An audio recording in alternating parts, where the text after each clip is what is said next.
ఈ ఫైబర్ లోపల LCAO registration చేసుకోవడం కోసం ఈ వీడియో చూడండి. సో స్టెప్ బై స్టెప్ చెప్పే ప్రయత్నం చేస్తున్నాను. ఈరోజు ఉదయం నుంచే ఒక 4-5 సార్లు వీడియో చేసి అప్లోడ్ చేస్తుంటే యూట్యూబ్ వాళ్ళు దాన్ని రిమూవ్ చేస్తున్నారు. సో టర్మ్స్ అండ్ కండిషన్స్ ప్రకారం ఎటువంటి హౌస్ నెంబర్ కానీ మొబైల్ నెంబర్ ఈమెయిల్ ఐడి ఇవ్వకూడదు. సో నేను అవన్నీ చేస్తూ ఉన్నాను. సో అందువల్ల రిమూవ్ చేస్తున్నారు. కాబట్టి నేను ఎటువంటి ఇన్ఫర్మేషన్ అనేది టైప్ చేయడం లేదు, ఏమనుకోవద్దు. సో మనం official website T5 website open చేస్తే కూడా T5 సంబంధించిన వెబ్సైట్ ఉంటుంది. రిజిస్ట్రేషన్ చేసుకునేటువంటి మన వెబ్సైట్ లింక్ ఉంటుంది. లేదంటే మన వాట్సాప్ గ్రూప్లో కానీ టెలిగ్రామ్ గ్రూప్లో కానీ మనం ఇవ్వడం జరుగుతుంది. లేదంటే ఈ వీడియో లోపల డిస్క్రిప్షన్లో ఇవ్వడం జరుగుతుంది. నెక్స్ట్ కామెంట్ బాక్స్ లోపల పిన్ చేయడం జరుగుతుంది. కాబట్టి రిజిస్ట్రేషన్ చేసుకోవడానికి ఈ స్టెప్ బై స్టెప్ నేను చెప్పినట్టుగా చేయండి. ఖచ్చితంగా ఎవరైనా చేసుకోవచ్చు.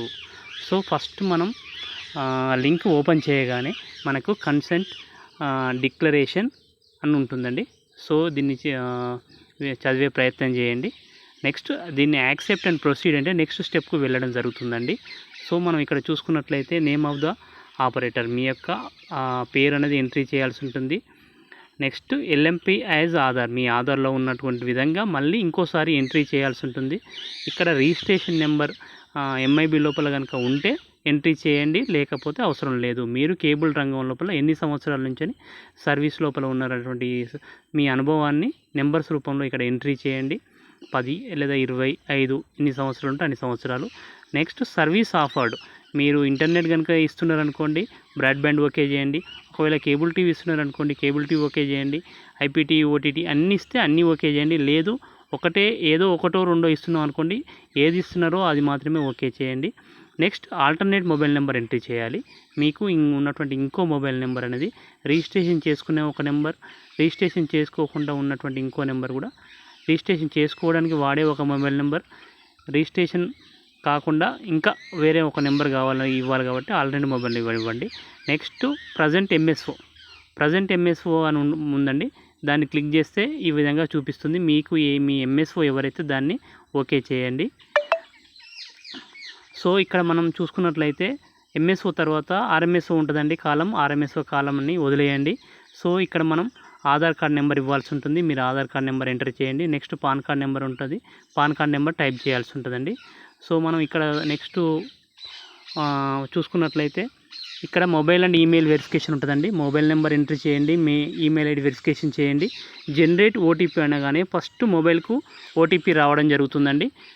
మొబైల్ ఓటీపీ జస్ట్ 10 నుంచి 15 సెకండ్లలోనే వస్తుందండి మ్యాక్సిమం, లేదంటే 30 సెకండ్స్, అంతకంటే డిలే కావడం జరగదు. సో తర్వాత ఎంట్రీ చేసి దాన్ని వ్యాలిడేట్ అన్న తర్వాత మెయిల్కు రావడం జరుగుతుందండి. మళ్ళీ మెయిల్కు వచ్చినటువంటి ఓటీపీని ఎంట్రీ చేయండి. ఎంట్రీ చేసి వ్యాలిడేట్ అనగా నెక్స్ట్ స్టెప్కు ఫార్వర్డ్ అవుతుందండి. సో నెక్స్ట్ స్టెప్ ఏ విధంగా ఉంటుందంటే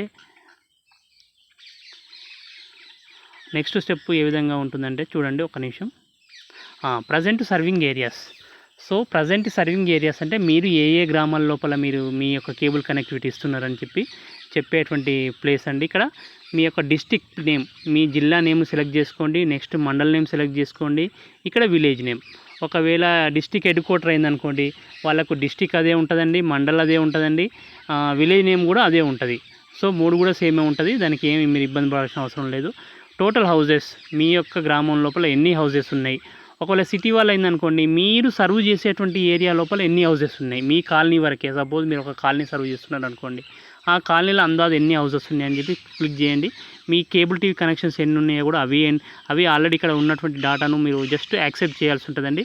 మీరు ఇంటర్నెట్ కనెక్షన్ ఇస్తున్నారా లేదా, yes or no. Next DTH users ఎంతమంది ఉన్నారు అవి సెలెక్ట్ చేసుకోండి. నెక్స్ట్ స్మార్ట్ టీవీ ఎన్ని ఉన్నాయి, బిలో 50% అయ్యా, అబోవ్ 50% అయ్యా, అది సెలెక్ట్ చేసుకోండి. మీ గ్రామం లోపల ఎన్ని కిలోమీటర్ ఫైబర్ లేయింగ్ చేసి ఉంటే అన్ని fibre kilometres, 4 kilometres are 5 kilometres, సరే ఎన్ని కిలోమీటర్లు అన్ని కిలోమీటర్లు ఎంట్రీ చేయండి. తర్వాత ఇక్కడ యాడ్ చేయండి. యాడ్ చేస్తే మీకు ఇక్కడ యాడ్ చేసినటువంటిది విలేజ్ అనేది ఇక్కడ కింద రావడం జరుగుతుందండి. సో మీరు ఎన్ని విలేజ్లు అయితే అన్ని విలేజ్లు ఇక్కడ చూపెట్టినట్టుగానే మళ్ళీ యాడ్ చేయాల్సి ఉంటుందండి. సో ఒక విలేజ్ అయిపోయిన తర్వాత మళ్ళీ ఇంకొక విలేజ్ సేమ్ ఇదే విధంగా యాడ్ చేయాల్సి ఉంటుందండి. కింద మీరు యాడ్ చేసినటువంటి విలేజ్లు ఎన్ని యాడ్ చేస్తే అన్ని విలేజ్లు కింద రావడం జరుగుతుందండి. సో మీరు యాడ్ చేసిన విలేజ్లు కంప్లీట్ అయిన తర్వాత నెక్స్ట్ కాలంకి ఏం చేయాలంటే మీ యొక్క అడ్రస్ ఎంట్రీ చేయాలండి. ఇక్కడ అడ్రస్ అనేది ఫస్ట్ కాలంలో హౌస్ నెంబర్ మాత్రమే ఎంట్రీ చేయండి. ఒకవేళ సిటీ వాళ్ళు అయితే మాత్రం హౌస్ నెంబర్ తర్వాత ఏదైనా కాలనీ వస్తే కాలనీ ఎంట్రీ చేయండి. నెక్స్ట్ ల్యాండ్ మార్క్, మీ ఇంటి దగ్గర ల్యాండ్ మార్క్ ఏముందో చూడండి. బస్ స్టాండా, రైల్వే స్టేషనా, లేదంటే ప్రైమరీ స్కూలా, అంగన్వాడీ సెంటరా, వాటర్ ట్యాంకా, హనుమాన్ టెంపుల్, టెంపులా, ఏది ఉంటుంది ఎంటర్ చేయండి.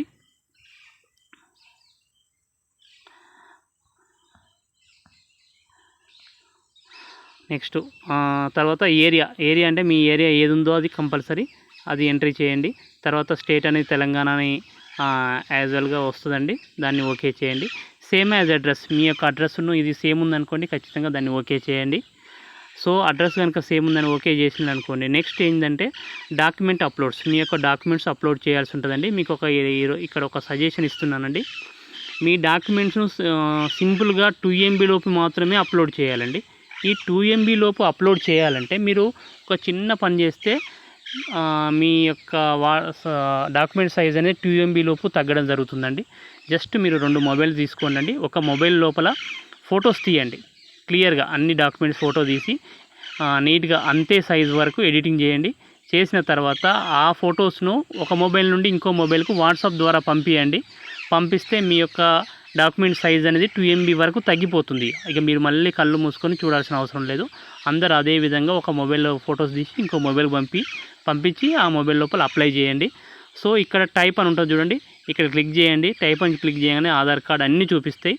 So first Aadhaar card upload చేస్తాం అనుకోండి, ఇది క్లిక్ చేసి చూస్ ఫైల్, మీ మొబైల్ లోపల ఎక్కడ ఉన్నాయి, డౌన్లోడ్స్లో ఉన్నాయా, వాట్సాప్ ఇమేజెస్ ఉన్నాయా, ఎందులో ఉంటే అందులోపల దాన్ని సెలెక్ట్ చేసుకోండి. సెలెక్ట్ చేసుకోగానే డైరెక్ట్ యాడ్ కావండి. ఈ యాడ్ బటన్ మీద క్లిక్ చేస్తే యాడ్ అవుతాయండి. సో మీరు అదేవిధంగా Aadhaar card, driving licence, PAN card, pass photo అన్నీ అప్లోడ్ చేయాల్సి ఉంటుందండి.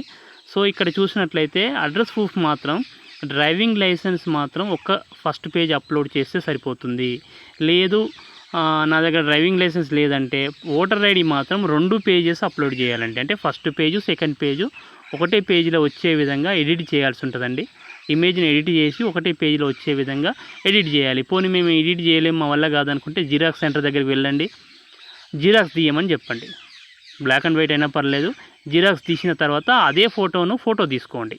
జిరాక్స్ తీసిన దాన్ని ఒకటే పేజీలో 2 వస్తాయి కాబట్టి దాన్ని ఫోటో తీసుకొని ఇక్కడ అప్లోడ్ చేయండి. సో మనం అప్లోడ్ కరెక్ట్ అప్లోడ్ చేసినావా లేదా అని తెలియాలంటే ఇక్కడ కన్ను బొమ్మ ఉంది కదండి, ఆ కన్ను బొమ్మ మీద మీరు క్లిక్ చేసిందని అనుకోండి, సో అప్లోడ్ చేసినట్టు ఫోటో మీకు కనిపించడం జరుగుతుంది. సో ఆ విధంగా మీరు ఏమేమి అప్లోడ్ చేసినా కానీ ప్రతి ఒక్కటి చూసుకునే ప్రయత్నం చేయండి. సో లాస్ట్ ఫోటోగ్రాఫ్ ఇక్కడ చూసుకున్నట్లయితే డిస్క్లైమర్ ఉందండి. ఇక్కడ I agree the information contained here instead solely for general information purpose. So మనం ఈ ఇన్ఫర్మేషన్ నేను వ్యక్తిగతంగా అంగీకరిస్తున్నానని చెప్పి మనం దానికి ఓకే చెప్తున్నట్టండి. సో దాని మీద క్లిక్ చేస్తే మనకు దాని యొక్క టర్మ్స్ అండ్ కండిషన్స్ అనేవి కూడా చూపించడం జరుగుతుందండి. సో మీరు అగ్రీ అన్న తర్వాత ఖచ్చితంగా ఇక్కడ అప్డేట్ అనేటువంటిది హైలైట్ అవుతుందండి. ఒకవేళ హైలైట్ కాలేదనుకోండి, ఖచ్చితంగా ఏదో ఎర్రర్ ఉన్నట్టు, ఏదో మిస్టేక్ ఏర్పడ్డట్టు. సో అప్పుడు మీరు ఏం చేయాలంటండి, ఖచ్చితంగా మళ్ళీ ఒక్కసారి వెరిఫై చేసుకోవాలి ఏమైనా మిస్టేక్ అయిందని. ఒకవేళ చూసుకొని మళ్ళీ దాన్ని క్లియర్ చేసుకున్నట్లయితే మీకు అప్డేట్ అనేది ఖచ్చితంగా హైలైట్ కావడం జరుగుతుంది. ఒకవేళ దాన్ని ఓకే చేసిందనుకోండి, ఖచ్చితంగా నెక్స్ట్ మీకు ఆ కోడ్ అనేది రావడం జరుగుతుందండి. సో ఖచ్చితంగా ఈ విధంగా చేసుకోండి. మీకు రిజిస్ట్రేషన్ చేసుకోవడం లోపల ఏ ఇబ్బంది ఉన్నా కూడా నాకు వాట్సాప్ లోపల దానికి సంబంధించినటువంటి డాక్యుమెంట్స్ కానీ, లేదంటే వాట్సాప్ లోపల మీరు చేస్తున్నప్పుడు ఏదైనా మిస్టేక్ ఉంటే దాన్ని ఒక స్క్రీన్ రికార్డ్ చేసి పంపించండి. లేదంటే ఆ ఫొటోస్ అప్లై చేసినటువంటి ఫొటోస్ నాకు పంపించండి. సో మీకు సాధ్యమైనంత మేర హెల్ప్ చేసే ప్రయత్నం చేస్తానండి. ఖచ్చితంగా ఇప్పుడే నేను చేస్తున్నాను కాబట్టి దయచేసి నా యొక్క యూట్యూబ్ ఛానల్ను సబ్స్క్రైబ్ చేయండి, లైక్ చేయండి, షేర్ చేయండి. ధన్యవాదాలు.